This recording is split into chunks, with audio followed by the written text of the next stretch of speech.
Have you ever wondered what the greatest sin is? The one that turns people away from God without them even realizing it. C.S. Lewis called it the complete anti-God state of mind. It's not greed, not lust, not even anger. It's the sin that made the devil become the devil. And the worst part? The more you have it, the less you notice it in yourself. But it destroys relationships, faith, and even your connection with God. Stay with me, because today we're exposing the hidden danger of pride and how it might be controlling your life right now.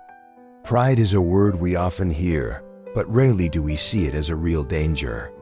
In fact, many people think of pride as something good, like being proud of your achievements or your family. But the kind of pride we're talking about today is much deeper and more dangerous. C.S. Lewis calls it the utmost evil, the sin that leads to every other sin. It's what made Satan rebel against God. It's what breaks friendships, destroys marriages, and keeps people away from true faith. But here's the real problem. Pride is invisible to the person who has it. We see it clearly in others, but hardly ever in ourselves. It disguises itself as confidence, self-respect, or even religious devotion. That's why it's so dangerous. It blinds us while poisoning our hearts. Jesus warned about this when he spoke of the Pharisees, men who were outwardly religious but inwardly full of pride. For those who exalt themselves will be humbled, and those who humble themselves will be exalted. Matthew 23:12. So how can we recognize pride in our own lives? How does it secretly control our actions, thoughts, and relationships? And most importantly, how do we defeat it before it destroys us?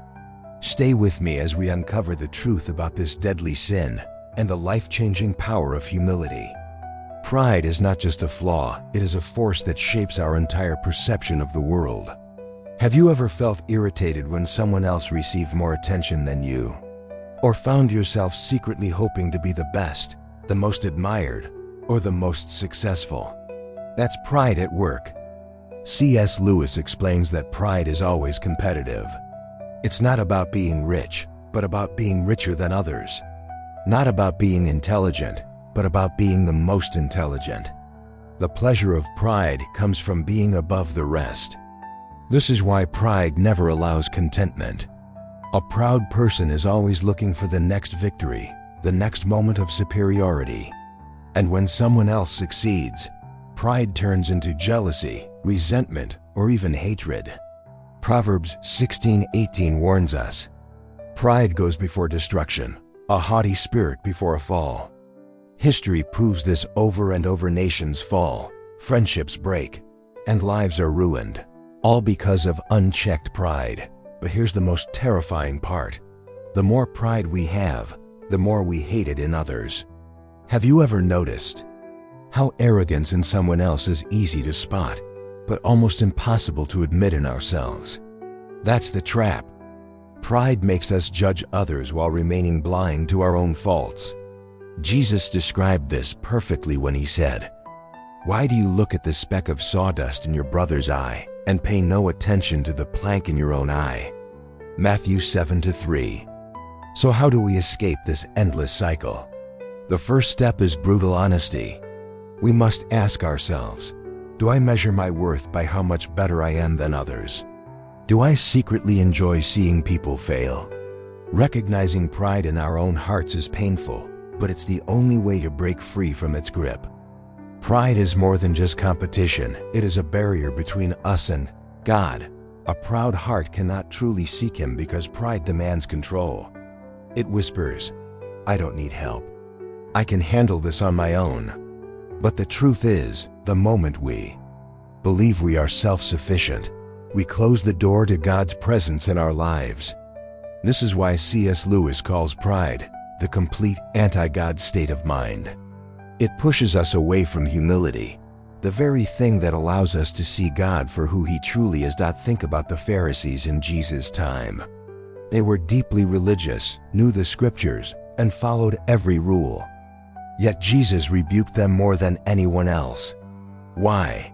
Because their pride made them blind to their own need for grace. They weren't truly worshiping God. They were worshiping a version of him that approved of their superiority. And isn't that exactly what pride does? It makes us believe we are better than others, even in our faith. That's why James 4:6 reminds us, God opposes the proud but shows favor to the humble. This is also why pride is so deceptive. It can even disguise itself as spirituality. Have you ever felt secretly proud of being more devoted than someone else? Or looked down on others for not praying, reading the Bible, or worshiping the way you do? That's pride twisting faith into something toxic. Instead of bringing us closer to God, it turns us into judges of those around us. So how do we break free? The first step is humility, but not the fake kind that seeks recognition. True humility isn't thinking less of yourself. It's thinking of yourself less. It's shifting your focus from how great you are to how great God is. When we do that, pride loses its grip, and our relationship with God becomes real, deep, and transforming. Pride doesn't just separate us from God, it also destroys our relationships. It creates an invisible wall between people, turning love into competition, friendships into rivalries, and families into battlegrounds. Why? Because pride is never satisfied. It always seeks to be above others, to be admired, to be right. And when pride takes over, humility, forgiveness, and understanding disappear. Think about conflicts you've had with friends, family, or even co-workers. How many of those arguments were fueled by the need to prove a point, to defend your image, or to avoid admitting you were wrong? Pride makes apologies feel like defeat. It makes listening seem like weakness. It convinces us that we deserve better, even at the cost of hurting others. Proverbs 13:10 warns us, where there is strife, there is pride, but wisdom is found in those who take advice. C.S. Lewis points out that pride always means enmity, not just between people, but between man, and between man and God. Have you ever noticed how prideful people struggle with deep relationships?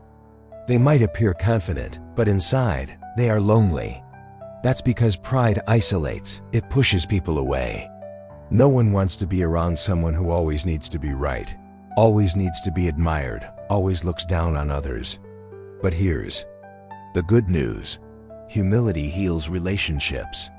It allows us to listen instead of argue, to apologize instead of attack, to value others instead of just ourselves. Imagine how different our families, friendships, and even workplaces would be if we replaced pride with humility.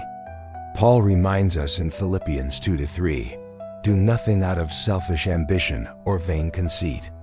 Rather, in humility, value others above yourselves. True humility isn't about thinking less of yourself.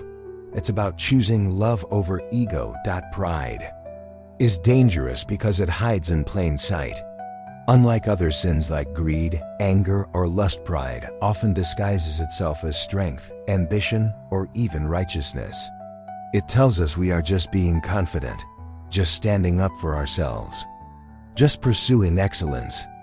But beneath the surface, pride is poisoning our souls, making us resistant to correction, blind to our flaws, and worst of all, distant from God.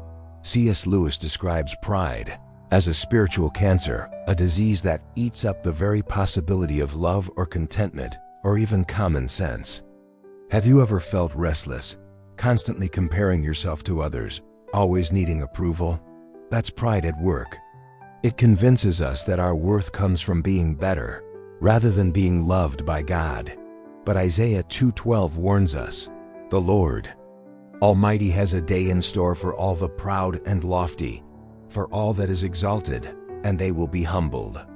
But how do we fight something that we barely recognize in ourselves? The answer is simple but difficult. We must choose humility. And true humility isn't false modesty or self-deprecation. It's a shift in focus. Instead of constantly thinking about ourselves, we start thinking about God and others. Instead of seeking recognition, we serve. Instead of proving we are right, we listen. Jesus himself gave us the perfect example. Whoever wants to be first must be your servant. Matthew 20:26. Breaking free from pride doesn't happen overnight, but every step toward humility brings more peace, more love, and a deeper connection. With God, it starts with one simple realization: we are not the center of everything. God is. When we live with that truth, we finally experience the joy and freedom that pride has been stealing from us all along. Pride is a silent destroyer.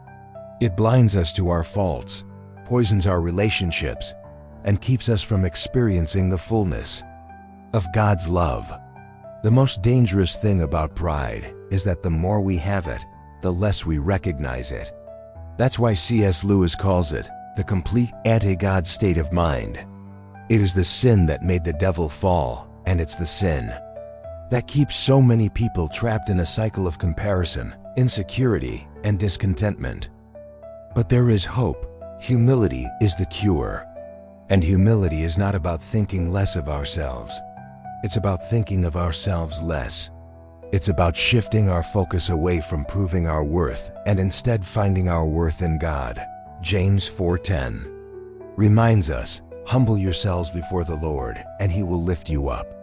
The moment we let go of pride, we make room for God's grace to transform us. So ask yourself today, where has pride been hiding in your heart? Do you struggle to admit when you're wrong? Do you feel the need to prove yourself? Do you secretly compare yourself to others? Recognizing pride is the first step to overcoming it. And the reward is greater than you can imagine: true peace, restored relationships, and a deeper, more authentic walk with God.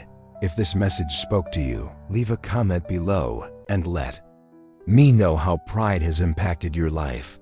And if you want to keep growing in your faith, check out this next video right here. It will challenge you even more. Don't forget to like, subscribe, and share this with someone who needs to hear it. See you in the next video.